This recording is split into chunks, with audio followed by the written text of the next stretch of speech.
Assalamualaikum warahmatullahi wabarakatuh. Pada video kali ini kami akan menjelaskan sedikit mengenai segmentasi pasar pada Bank BNI. Video ini dibuat bertujuan untuk memenuhi tugas akhir di semester 5 dalam mata kuliah Manajemen Pemasaran Bank. Dan tanpa mengurangi rasa hormat kami ucapkan terima kasih kepada Bapak Edi Safni Rosa, SHMM, selaku dosen pengampu dalam mata kuliah Manajemen Pemasaran Bank. Sebelum kita mulai dalam memaparkan materi, izinkan kami untuk memperkenalkan diri terlebih dahulu. Perkenalkan, nama saya Evita Sridamayanti, dan rekan-rekan saya yaitu bernama Haliza Salma Indah Syafitri, Marseli, Nisa Nurwulansari, Nurul Dias. Sebelum kita membahas segmentasi pasar pada Bank BNI secara lebih mendalam, kita perlu mengetahui terlebih dahulu apa sih itu segmentasi pasar.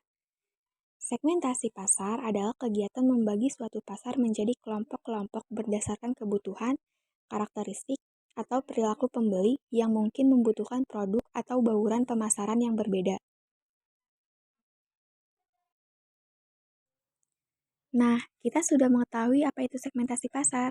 Maka selanjutnya kita dapat mengetahui tujuan dari segmentasi pasar yaitu yang pertama, pasar lebih mudah dibedakan. Pihak perusahaan akan menggolongkan pembeli yang homogen sebagai tempat pemasaran produknya. Yang kedua, pelayanan konsumen yang lebih baik, menjadikan konsumen sebagai prioritas pertama dalam pemasaran produk dan memberikan layanan terbaik bagi para pembeli. Yang ketiga, strategi pemasaran yang lebih terarah. Segmentasi pasar akan memudahkan pengelompokan dan pelayanan konsumen yang bersifat homogen. Selanjutnya akan dijelaskan oleh rekan saya yaitu Haliza. Perkenalkan, nama saya Haliza Salma Indah Syafitri. Selanjutnya saya akan menjelaskan mengenai manfaat segmentasi pasar. Manfaat segmentasi pasar yaitu pertama, mampu menerapkan gagasan pemasaran dengan lebih jelas. Kedua, bisa mengatur produknya dengan lebih baik. Ketiga, mampu menemukan dan membandingkan kesempatan pasar. Keempat, dapat mengelompokkan anggaran yang dimiliki secara tepat. Kelima, dapat menciptakan daya tarik di bidang pemasaran. Keenam, membuat perusahaan berada pada posisi yang lebih baik. Selanjutnya akan dijelaskan oleh saya, Marseli, mengenai dasar segmentasi pasar konsumen. Yang pertama, geografis. Geografis mengenai wilayah kepadatan penduduk dan iklim. Yang kedua, demografis mengenai usia, jenis kelamin, besar keluarga, tipe keluarga, pendapatan, agama, ras, dan penghasilan.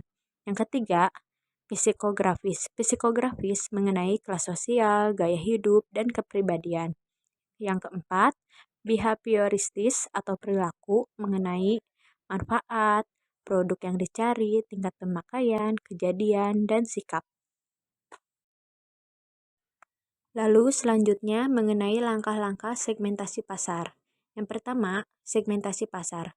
Segmentasi pasar mengenai perusahaan mengidentifikasi dan membagi pasar menjadi beberapa kelompok segmen. Selanjutnya dikembangkan segmen pasar yang menguntungkan, kemudian diadakan evaluasi terhadap daya tarik segmen tersebut. Yang kedua, penargetan pasar. Merupakan fase menyeleksi dan melakukan kegiatan evaluasi satu atau beberapa segmen yang akan dipilih. Yang ketiga, penempatan pasar. Berupa fase menciptakan suatu penempatan produk yang sesuai dengan pikiran dan benak konsumen. Selanjutnya akan dijelaskan oleh Nisa. Perkenalkan, saya Nisa Nurwulansari. Selanjutnya, saya akan menjelaskan tentang tingkatan segmentasi pasar. Yang pertama, yaitu pemasaran massal, memproduksi, mendistribusi, dan mempromosikan secara massal kepada semua konsumen dengan produk yang hampir sama, dengan cara yang hampir sama pula. Yang kedua, pemasaran segmen, yaitu membagi segmen yang membentuk suatu pasar dan mengadaptasi tawarannya supaya sesuai dengan kebutuhan atau lebih segmen tersebut. Yang ketiga, pemasaran relung, yaitu membagi segmen dengan cara memfokuskan kepada segmen yang lebih khusus atau relung pasar yang memiliki jumlah ciri bawaan yang khas dengan kombinasi sejumlah manfaat yang khusus. Dan yang terakhir, pemasaran mikro, yaitu perancangan produk dan program yang sesuai dengan selera individu setiap lokasi yang spesifik, atau dengan kata lain adalah pemasaran lokal dan pemasaran individual. Selanjutnya, saya Nurul Dias. Berikut contoh segmentasi pasar pada Bank BNI.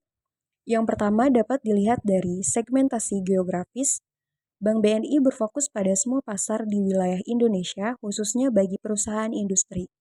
Yang kedua dapat dilihat dari segmentasi demografis. Bank BNI menargetkan pada kalangan milenial dan semua jenis kelamin, seperti produk BNI Taplus Muda. Produk BNI Taplus juga diproduksi untuk semua kelompok dan untuk semua orang. Yang ketiga, dapat dilihat dari segmentasi psikologis. Bank BNI ditujukan untuk kelas sosial menengah, namun juga digunakan untuk kelas sosial bawah.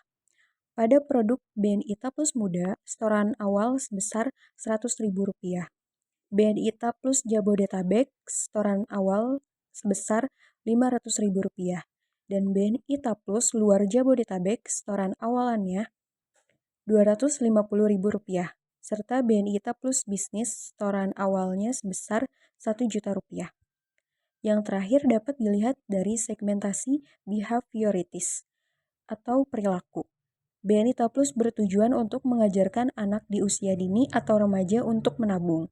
Sedangkan BNI Taplus Bisnis memudahkan bagi para pelaku bisnis dalam bertransaksi.